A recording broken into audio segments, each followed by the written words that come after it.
Today we're going to learn how to play the card game Swoop. 3 decks will be fine, including jokers for up to 5 players. You can add an additional deck beyond that.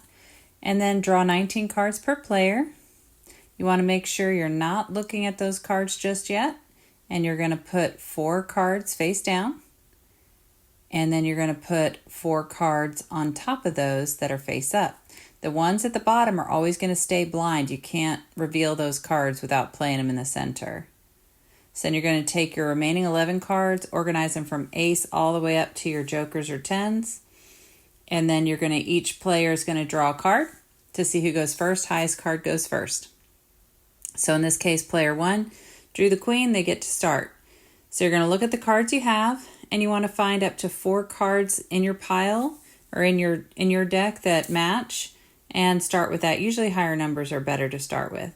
So player 1 has 3 sevens, and their turn's over. Now, player 2 can play 7s or below, or they can play a joker or a 10 as a swoop. So they've got 2 5s, comes back to player 1. They've got 1 3. Actually, they've got 3 3s because you can play from any of the cards that you can see that are in your hand. Comes back over to player 1. They've got 1 2, 2 2s, 3 2s. And you want to make sure you're announcing it when you're putting your cards down just to make it easier for everybody. So say 3 2s, 1 ace, 2, 3 aces. I'll explain why I didn't take all the aces in a minute. 4 aces. 4 of any card swoops it. So all those cards go into the discard pile. And player 1 gets another turn. They're going to turn over a blind, which is a 5, and they can match it with any matching cards in their hand. And now it's player 2. The reason they kept that ace is because it's a good low card to have.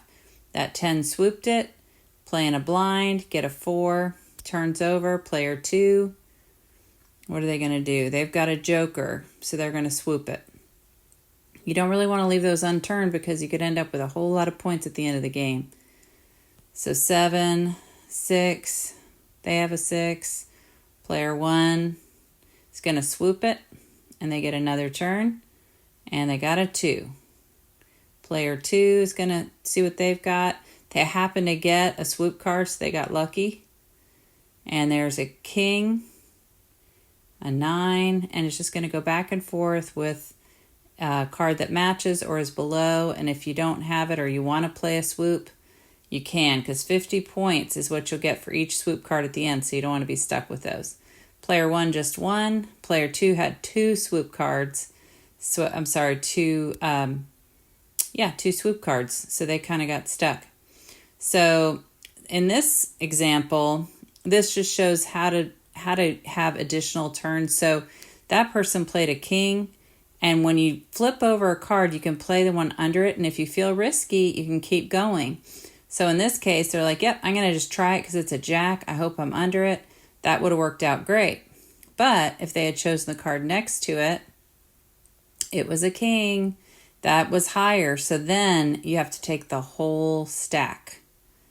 Anyway, hope you enjoyed how to play Swoop.